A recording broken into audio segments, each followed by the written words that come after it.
I admit I screw up. Usually what I do with my editing is when I export my images, I export in full quality, then that full quality I will compress to smaller quality for social media, etc. And what happened here is I exported with the extension of underscore HD. When I compressed, I added the underscore Insta for Instagram, okay? And I don't want to show up this underscore HD. I don't want to do this manually because there is a lot of files. So the solution is actually a free software, and it's not downloaded from a scratchy website. It's actually downloaded from Microsoft Store, and it's called File Renamer, and it's free, and it's really cool. Let's open it, the File Renamer, and there is a bunch of things that you can do, and it's really, really cool that it can do all these things. It's really simple to use. So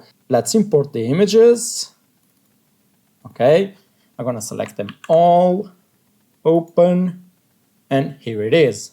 I want to replace the string from nothing, that HD here. So let's replace string. I could add remove string, but it's go by position. No, I don't want to go by position because it can move. I want to just remove the HD. So I want to replace it with nothing. So what I'm gonna do, I'm gonna press underscore HD, okay?